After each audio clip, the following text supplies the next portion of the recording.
Hello, and welcome to Conversations with Reverend G. I am Reverend Grenetta Mason, aka Reverend G. And I'm here every Monday night live on WEMS Radio with guests from all walks of life. We talk about life, we talk about love, and we talk about spirituality. We talk about spirituality from a practical point of view. How does it support you in your everyday life? We also look at the spiritual toolkit. The spiritual toolkit consists of the practices that work for you.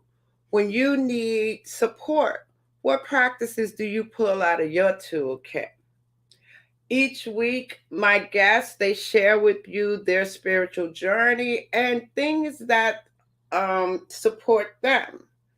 We also look to leave you touched, moved, and inspired, and share with you things that can support you in moving forward in your life and living in joy. Because my thing is to support you in finding joy and living your best life with grace and ease.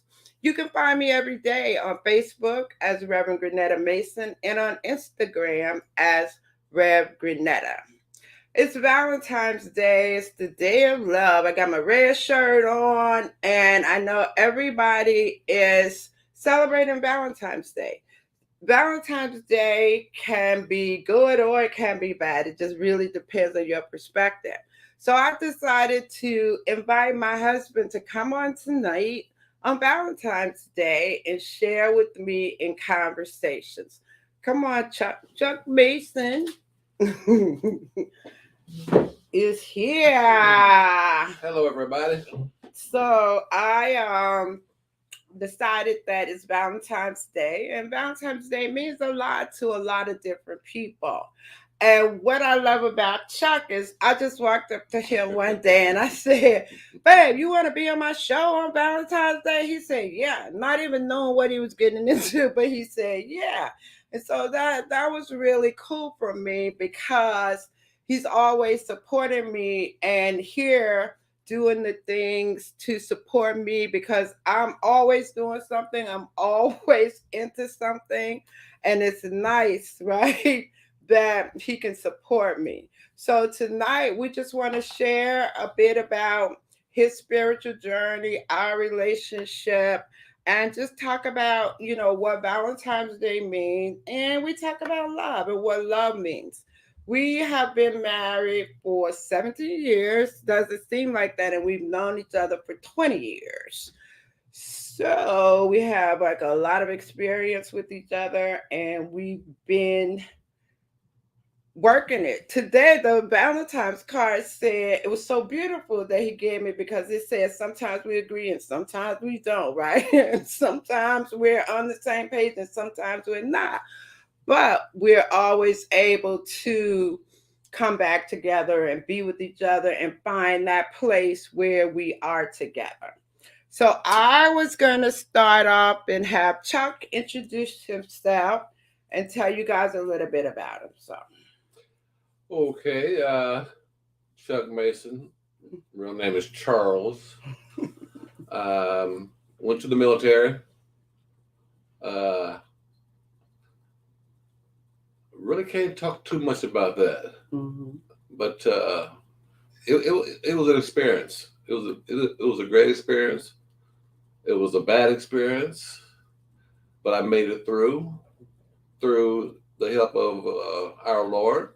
Okay, and here I am today, 69 years young,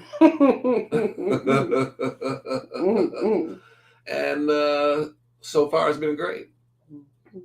So you went to the military after high school, and I think that's interesting because being 69, some of the choices that we talk about where I went to college, he went to the military. We had like certain choices at that time that we made, and I know you said it was bad, but were there any aspects of going to the military that you think were good?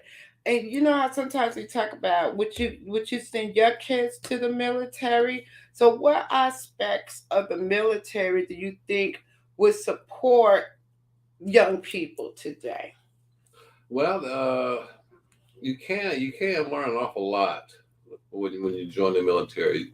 You learn about things that you never heard of before when you're in the military. And now the military has a lot of women now. Okay, and some people are yay, some people are nay. But it's only fair that we have both.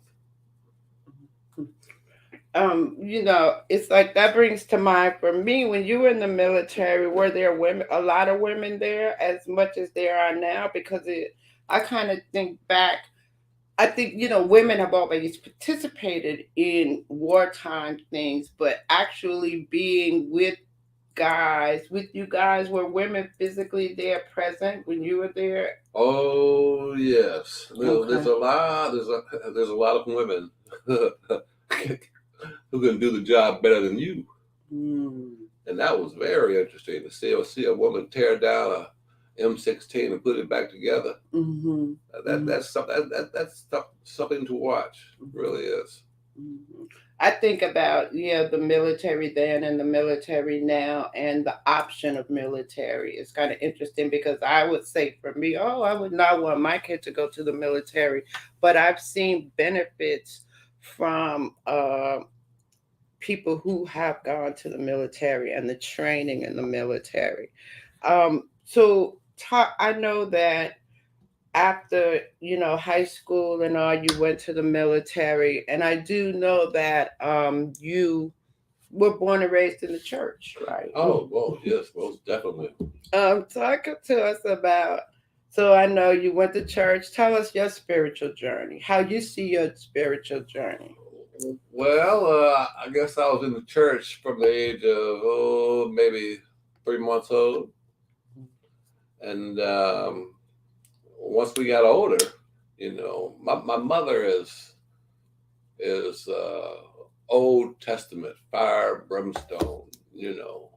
You had to go to church. You better go to church. Mm-hmm. And so we had to participate. We had no choice. You either sang in a choir or you were an usher. And then we had church 3 times on Sunday. That's how it was with our family. Then we had in the evening we had what you call a youth service. Mm-hmm. That was every Sunday. And finally, after I graduated from high school, I got a little break from church. And then from then, I had a few jobs. They weren't right. So that's when I joined the military. Mm-hmm. Now, a lot of guys, a lot of men and women, once they go to the military, they usually don't go to church as often as they did before they went. Mm-hmm. Because there's a lot of things going on. Okay, Mm-hmm. so I didn't go for a while. I mean, I still had my Bible. Still read from my Bible. Because that was something that we did. As a matter of fact, my daughter thinks that I don't read the Bible enough. I said, well, okay, sweetheart, Daddy will improve. I'll try to read my Bible a little bit more. So, yeah, it's interesting because I just saw somebody say something about the Bible being a tool, right? And I agree. They said that somebody, Donald Luckett, said the Bible is a tool, but it's a lie. Well, I would not say that it's necessarily a lie. I would say the Bible is how you interpret it. And the Bible is a tool. And it's all in your interpretation of the Bible. And I think it's a wisdom text. And there's a lot of wisdom in the Bible. So it's up to you to get that wisdom and read it for yourself and use the Bible as the tool to support you. I wouldn't say it was a lie. Yeah, I think that's interesting too. That when you talk about going to church, being raised in the church, we take the break, and then I know you after the break, when you went back home, you were still active in the church and Oh continue yeah. to be active in the Yes. church. One of the things that was interesting is when Chuck came to New York, I was going to three different churches at one point because I was ordained and interfaith minister. So I was going to a lot of different churches and moving all around. So when he first came to New York, he was searching for the same church he had in Dayton. And there was a real huge conflict with that because you just not going to find the same thing that you were used to, because I remember many years leaving my home church and never getting to another church. You get so attached to the way it is that you find that place of home.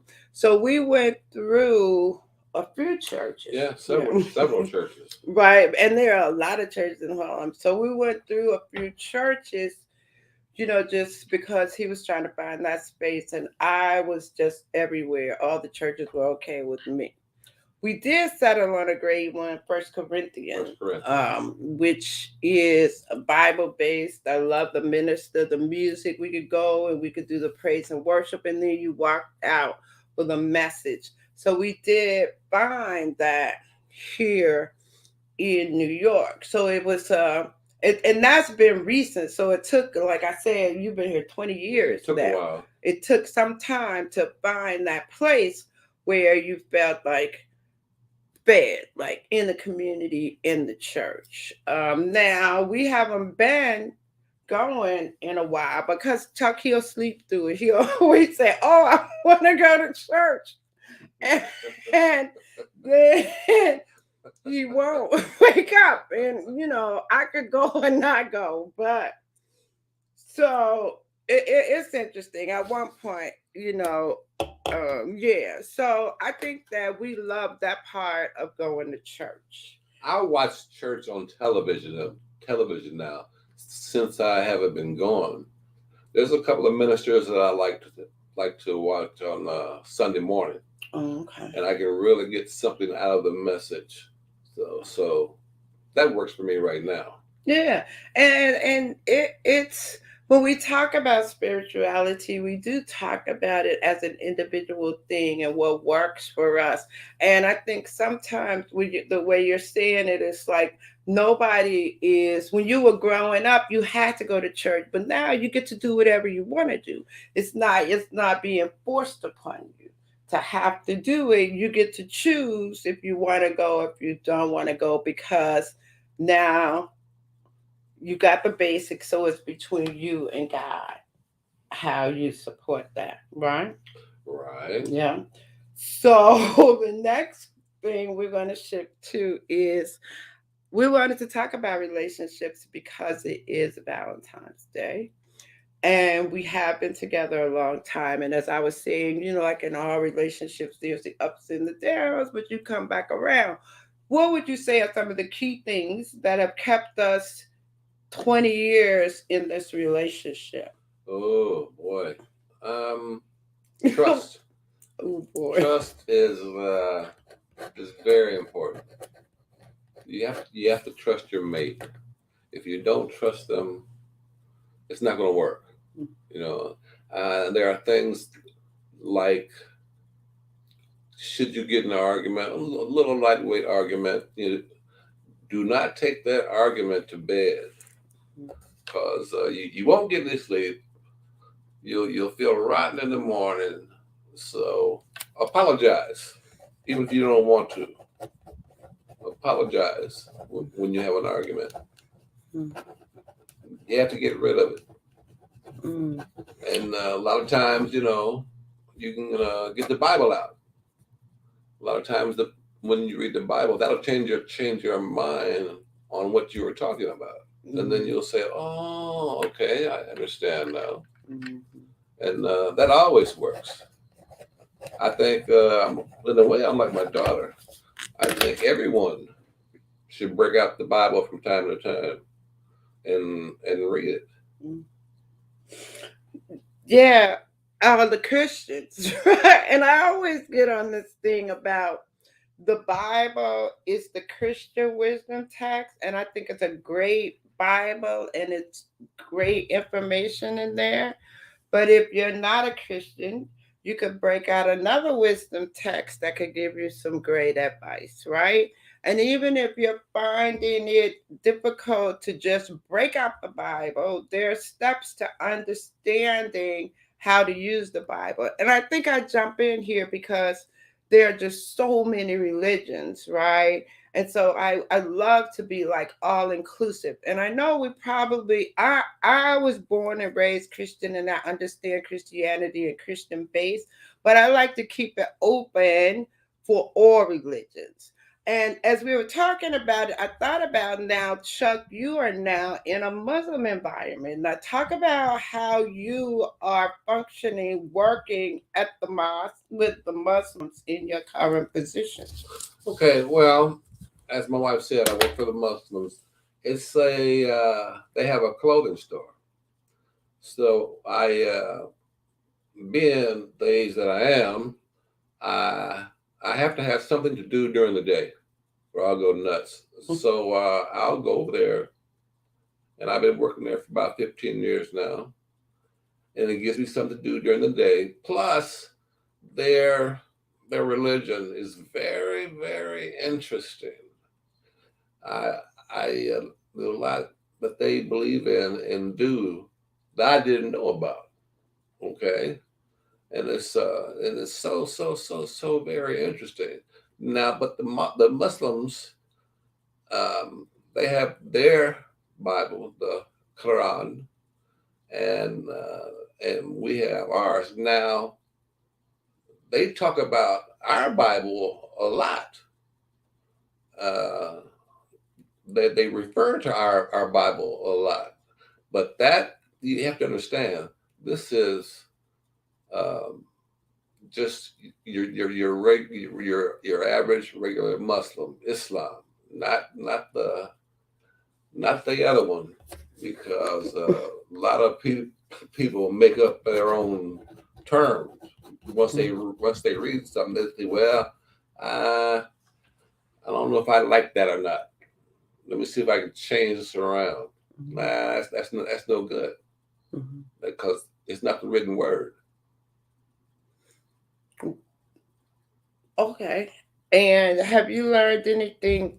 See, I think the reason I ask you that is because Christianity sometimes can, people say if you don't believe in Jesus Christ and read your Bible, you kind of said that when you said that everybody should read the Bible.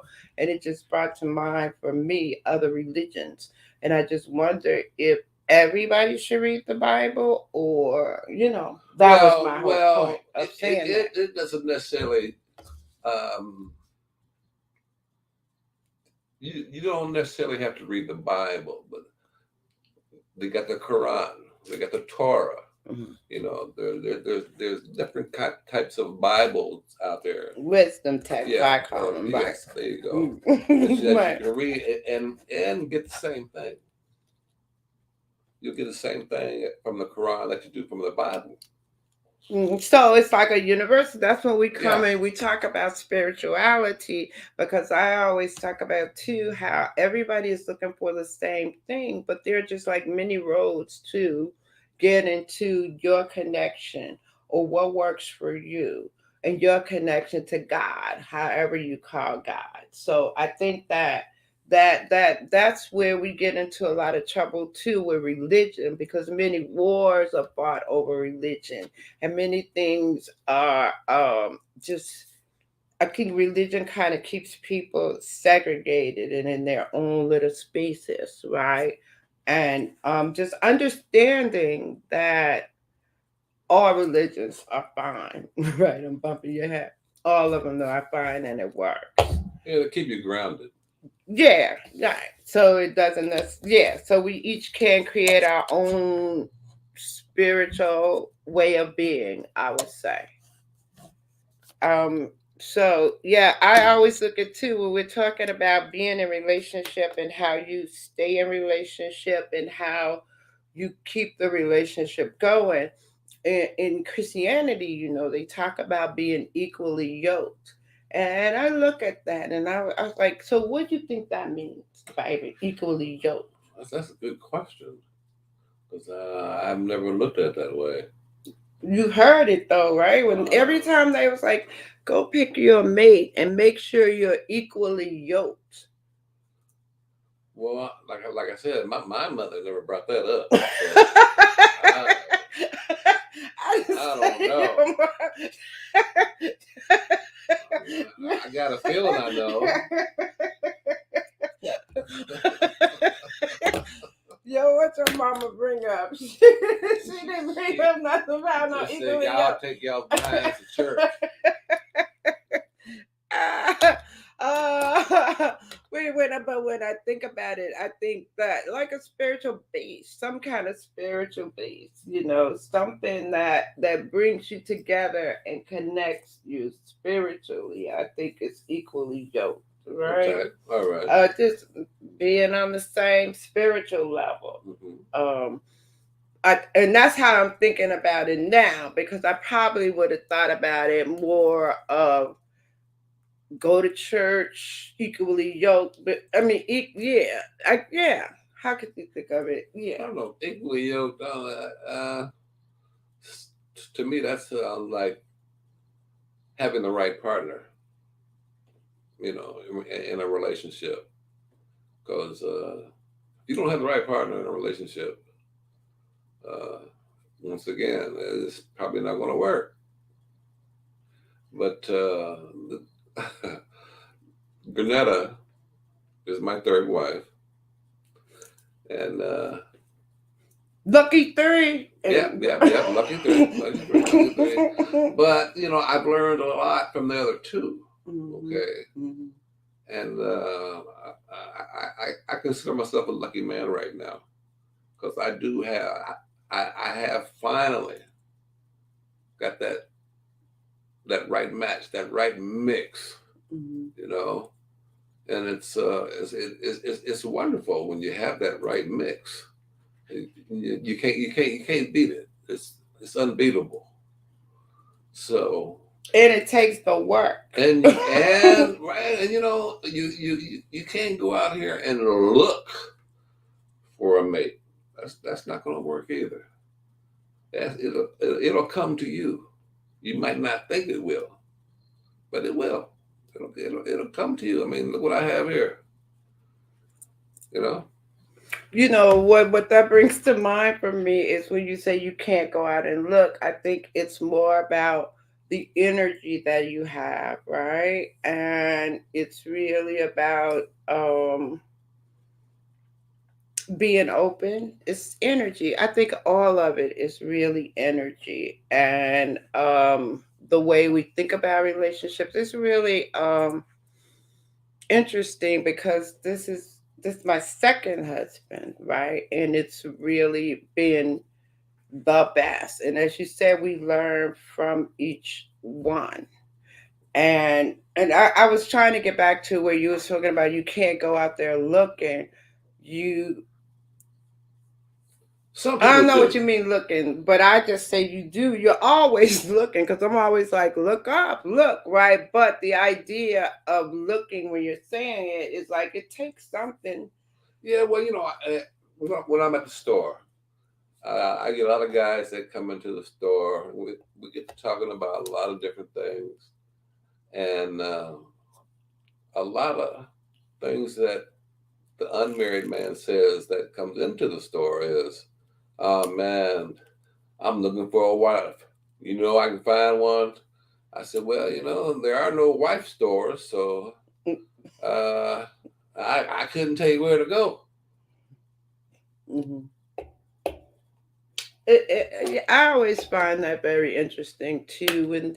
When I know that there are so many women looking for men, and then you say, well, there are men looking for women, and Absolutely. what's the um, issue in them all getting together, right? So it's probably a question that we wouldn't be able to answer, right?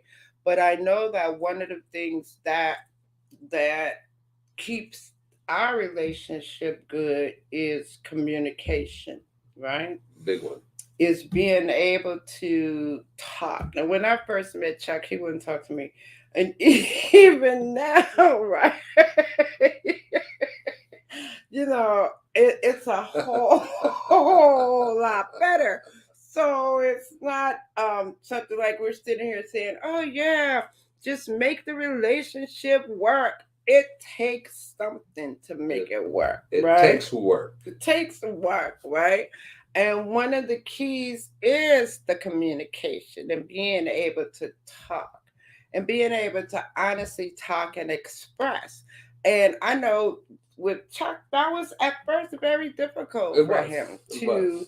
talk to me, right? And I used to just be up in his face, talk to me, right? But I could be a lot, right? And we finally gotten to the point where he is more open to express what he's really feeling and talk to me a lot sooner. He'll say, and even when we have an argument, I'm over it. I can't get over it as fast as you can, right? And so I have to back too because I'm just like this done over it. So just even learning that I could get over it, but I need to give him some time to get over it, right? Is a part of the communication and a part of the listening and a part of the being in tune. Now, I would say that also what has made it work for us is the freedom that I feel because I'm always doing things, going places on the go. I got something going on and I don't feel held back from all of that. Right now, there's some time, I would say 90% of the time, because some of the times when I'm trying to flip out of here and go, he's like, where you going and what's going on, right? But 90% of the time, I feel the freedom to be able to move and do what I want to do. And that's the trust part. That's the whole part of trusting each other and him knowing that wherever I'm going, it's all good. And then he can always reach me in integrity. And I trust it's really huge. So I'm able to move and do as I please. That's important. And to be able to communicate and understand, sometimes maybe I need to shift and not move so much. But that's really about the listening and being in communication. Bye, baby. That's right. I'm still learning.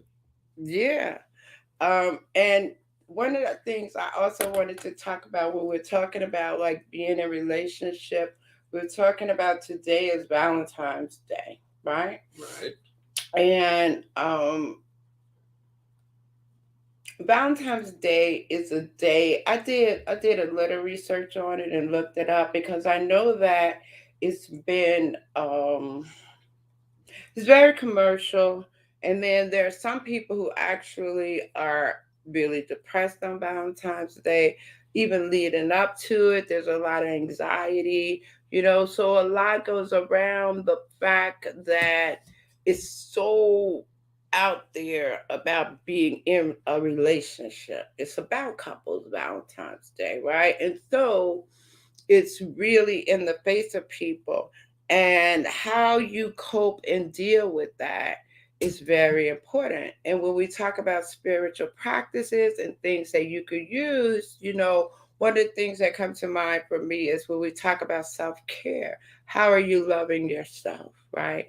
What kind of things? And as I say this, I know none of it takes the place of being in a relationship when that's what you want and you see it all in your face. But during Valentine's Day and this season of Valentine's Day can really be draining on people, right?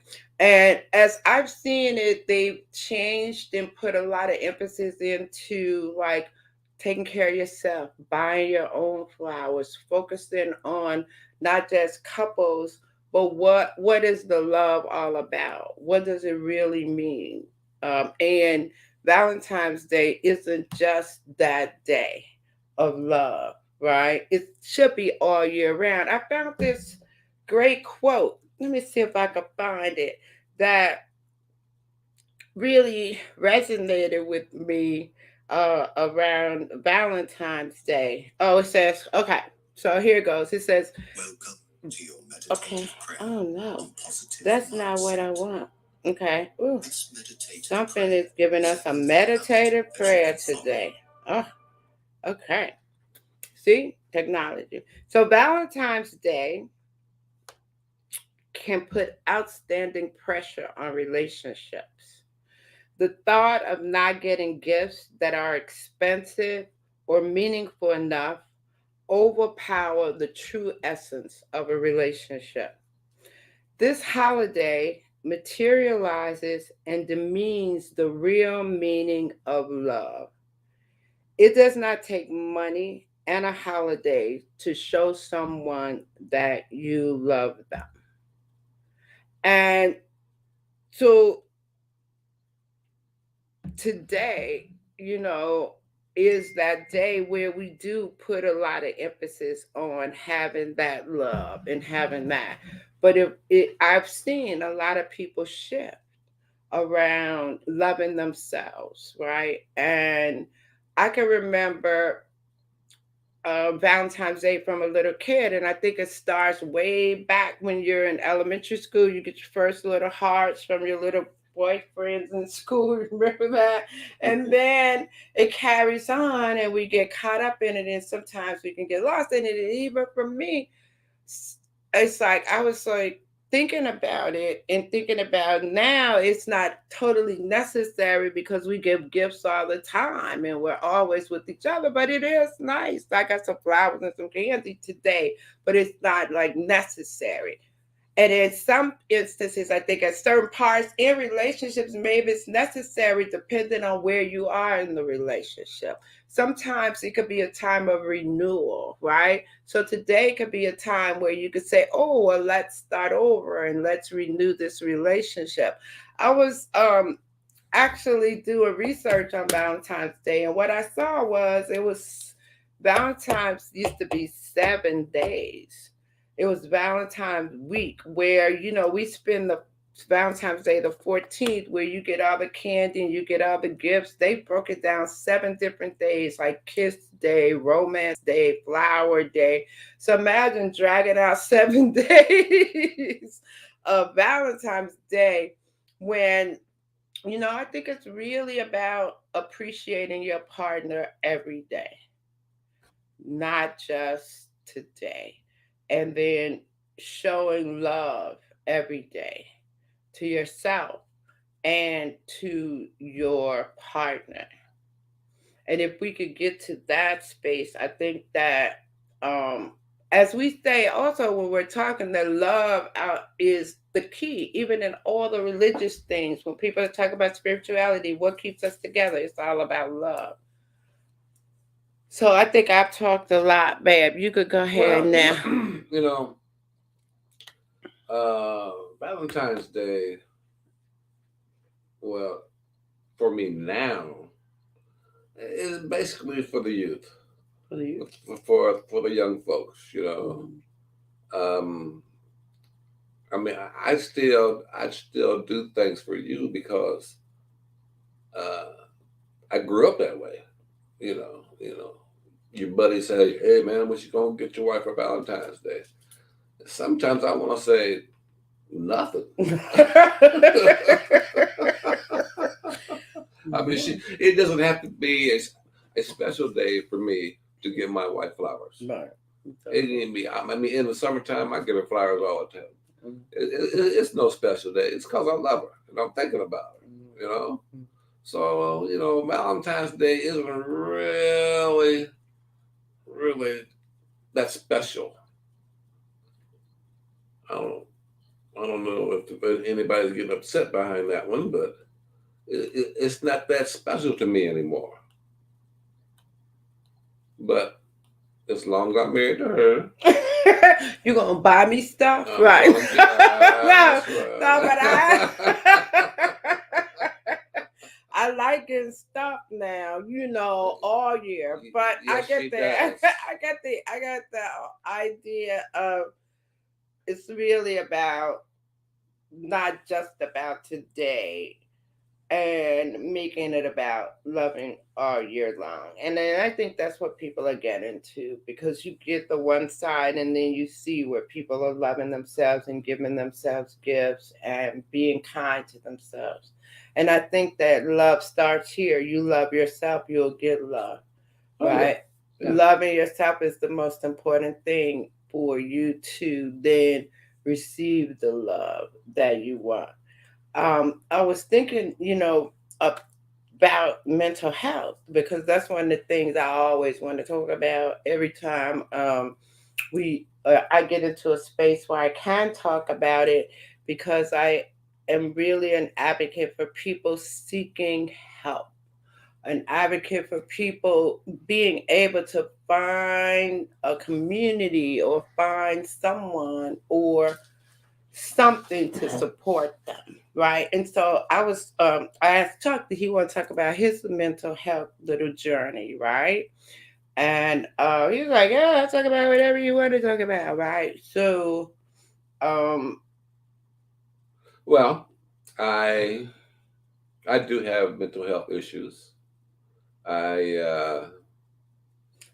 I'm on medication. I take well, you see, I take 4 pills in the morning, 2 pills in the afternoon, 2 pills at night, and it basically stems from my time in the military. The things that I did, the things that I did that I didn't want to do, and a lot of times, and it's it's kind of hard to keep certain things from creeping into my mind. And I talk to myself and say, no, no, Chuck, don't go there, don't go there. And sometimes that works, and sometimes it doesn't. But it helps to have someone to talk to when um, when these things start creeping into your mind, And see, and I was in during the Vietnam era, and usually for us guys, I don't know how it is for the women soldiers, but uh, for us guys, all those things that you did that you didn't want to do, but you had to do, it is, they don't creep up on you until you're in your 50s and 60s. For some reason, that's when they show their faces, and sometimes I wish I didn't have this condition. And but as long as I have the good Lord on my side, okay, and I ask Him that, oh dear Lord, I'm having a bad day today. I need your help, and that usually works for me. But see, I also have friends who they don't want to be on medication, and I try to tell them, well, that's a big no right there. And so if they don't want to take medication, I let it go. That's if that's what you want to do. Well, then there's nothing I can do about it. But there's a lot of men and women who come out of the military, and years later, all of a sudden, things start happening to you, and you're wondering why. Well, why am I, why am I doing this? Why is this happening to me? And then if you're smart, you'll remember. You go like, oh boy, okay. I remember that time when I was doing so and so and such a thing. And you have to also understand, if you are into the church before you go to the military, okay, you believe in God, and you know that thou shalt not kill, you know. And then when you get in there, they're telling you you can, and it's kind of confusing. It's very confusing. Mm-hmm. And my father and I, we never got along. But one thing he told me, he says, boy, don't you make any friends over there, because friends will get you killed. And I said, okay, I'm going to try to hold on to that. And he was right, you know. And so a lot of things when you're brought up in the church like that, and then the preacher's telling you, thou shalt not kill. But what do I do? You kill because you don't want to get killed. And sometimes that can really, really, really bother you. And that's when you need to go see a doctor. You think that the medication is the best thing now? I'm not saying medication is exactly the best way to go. No, I wasn't going to say the best way to go, because I know you've been through several iterations of the medication. I just wanted the point of finding that right mix. Right. And see, that's the hard part. That's the hard part, because usually when you have a mental condition, a lot of times one medication won't do it. A lot of times you have to have two or three, or you have to have the right mix to help you out, And I finally get the right mix. It took a while. But I'm doing fine now. With the right mix. Let's just hope this lasts. I appreciate that you're willing to talk about that, right? And being on the medication, because people reject it all the time. Yeah, they do. And then I also being able to get the right one and get that right mix, right, that works for you is very key, right, in the success of it. Because you hear people say, oh, I don't want to be on the meds because they make me a zombie, or they make me this, or they make me not function. And so when you hear all of those things, you get to question and you get to say, wow. And I guess the message is to keep searching for that right mix, right? Yeah. To keep searching. Now, for me, I also think too, a part of getting the right medication too is being in the right frame of mind. Yeah. Because I always say to him, okay, so if he's like depressed, and I'm saying, well, what are you thinking about? What thoughts are you keeping? What thoughts are you keeping that triggers the emotions of being upset?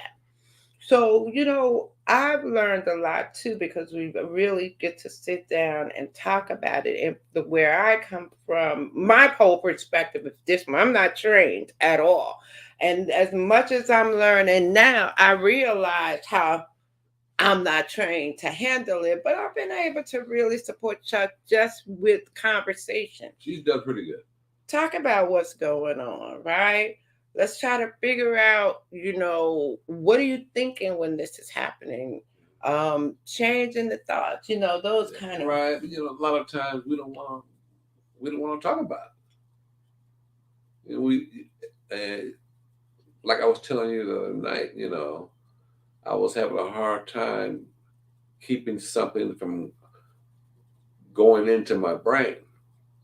I don't want that inside there, The thoughts, a million thoughts go through. And we're right now, so interesting how I see the shift is our good friend is in hospice, right? And I've seen him handle it in a whole different way than I've seen him handle different things like this. And so he was saying to me, oh, well, you're different about death than I am. Yeah, and I think we're all different about it. But I've seen a whole shift. And so I know that the meds are working. And it's like really at a point now where they're supporting him because of the way he's handling the current situation. We both have friends who are really sick, and we're just holding, and praying and being positive and really understanding that Skippy is in hospice. So, just accepting Yeah, that, you know. I've known this guy since I was 7 years old. And I don't know how to take it right now. I really don't. I really don't. I mean, I know. No, maybe I don't know. But all I know is that that's my friend, and he's not going to come out this good. And he's not going to be able to walk out of the hospice. Mm-mm. And I try not to think about it. I mean, but when I wake up every morning, he's on my mind because we had such great times when we were kids. Oh my goodness, great times. And now it's like, well, wait a minute, are the times over with? So you can say I'm going through something right now. But you're doing really good. I think I am. I think I am. Yeah, Yeah. I think I am. Yeah. For a person that's been there, I know you are. And so it's just the idea of how I think with the meds plus the shifting in the thinking, plus just the conversations, what's going on, that they're all supporting it. So it's like people seek help, get a therapist. Please do. Oh You my don't. gosh. Get a therapist, please. The best thing you could do is seek the help, right? So You'll be glad that you did. I'm telling you, you'll be glad you went. cool. So, that's a great story for people who are struggling with depression. Seek the help, right? And he's a great example of a person that the meds are working for him. And it's a constant thing. It doesn't just go away, but being able to live your life, enjoy, and being able to live your life, right, happy. And Yeah. so, And there are little things in life that that set certain people like me off. I'll tell you one. 4th of July. Oh my gosh, I can't stand it. I can't stand it. But there's nothing I can do about it. yeah. It's an American holiday. People are going to have firecrackers and cherry bombs and all those things that make me jump. But I got a good wife that helps me deal with it. Helps me deal with it, and Oh my God. I really appreciate that. Yeah, it's a great partnership, and I really appreciate it too. So, when we talk about relationships and being in relationship, I always want to talk about its work. you know, It is it work. just does not fall in place, as we think. It's continuously working. And one of the things that's important too that I wanted to talk about is we've been together 20 years and we've evolved over these 20 years. We've each gone through different things, and he's like, "You're different now," and I'm like, "You're different now," right? And so we have to go through what that difference is, and how we respond to each other in being different, right? Because I'm always taking trainings and doing a lot of things, and I share with him. And then as I've gotten older, I know that I'm changing and I'm different. And it's important to talk through that with your partner, as you grow, as you evolve, as we each being able to just be on the same page and grow with each other and expand with each other is really important because you don't want to leave your person behind. So being able to just step together and stay in the relationship is really important. And it's all about the communication. Yes, it is. That's the whole key. And that's the hardest part, right? It is. But The hardest. to be able to talk and communicate and say what you need to say.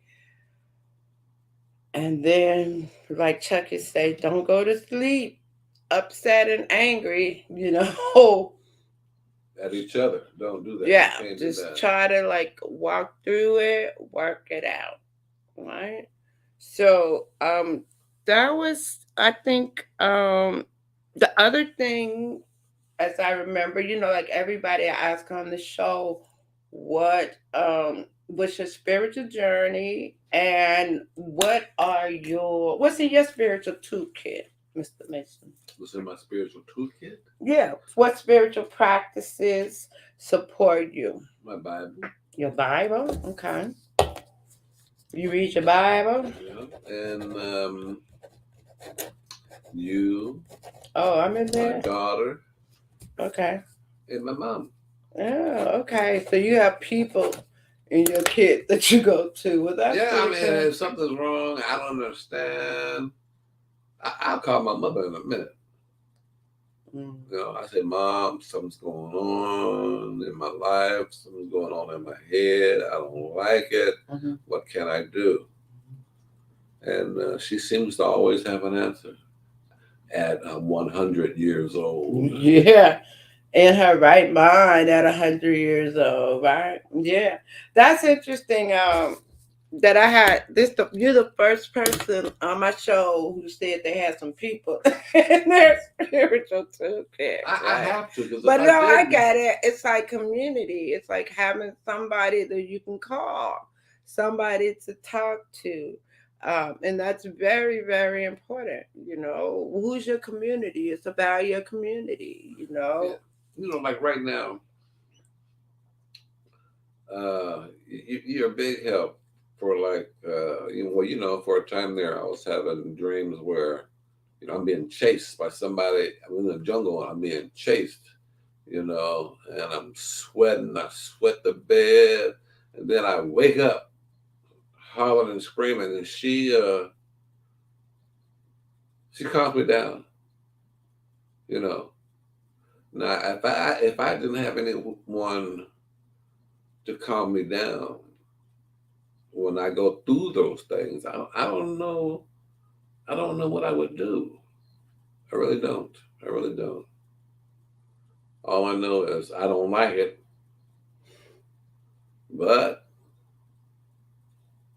I said, I don't know either because I was like, well, let them catch you, right? Oh, no.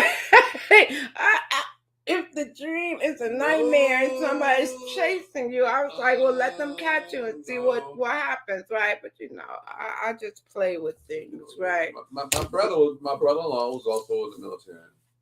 My best friend, he was in there, and all three of us are having these dreams. And we don't know where they're coming from. Although all we know is somewhere in some other country, and we are being chased, can't stop. Yeah, I don't know about dreams, but I know that they say they're like dream books and dream things. Maybe you could explore. Well, yeah, maybe I could. Because if you let them catch you, maybe you could kill them. Maybe you kill me. They won't chase you no more. Well, I must have tired them out because they haven't chased me in a while. Oh crap! Wow, thank you for joining me I and want. just being just so open. I just love it. I just said come, and he's like, all right, not even knowing. So for like for a week, he's like, what are we gonna talk about? I said, I don't know, right? We just gonna talk, right? Because I've So never done anything and like he was this. like, oh, do I need to make notes? No, you don't have to make notes because it's really in the moment. We're here sharing with you and talking in the moment. And that's what Conversations with Reverend G is all about. Conversations in the moment with people from all walks of life, sharing and supporting. Well, Thanks, baby. I'm glad I had this chance to talk to everybody. I hope that I helped somebody. I hope I did. You did. So thank you, everyone, for listening. See you later. I have to go. All right. Thank you for joining me today on Conversations with Reverend G. I'm here every week, and this month is about love. So I would like to, continue talking about love, talking about dating, bringing some insights into how we will manage now after COVID. When we talk about being in relationships, we talk about dating, we have to take into consideration this whole new way of being, all of the things with COVID, even down to the point where we can't even hug our friends that we love, right? So it's like, okay, how do we get to new people? So it's going to be a whole new thing around dating and being in relationship. So we're going to explore that this month, February. But join me every night, every Monday night, right here on WEMS Radio. And you can catch me every day on Facebook as Reverend Grenetta Mason. I'm also on Instagram as Rev Grenetta with inspirational quotes that support you through your day. And I'm about giving you things to help you live your best life. Enjoy. So the inspirational quotes keep you going, the affirmations can be used, and they can support you in living your best life.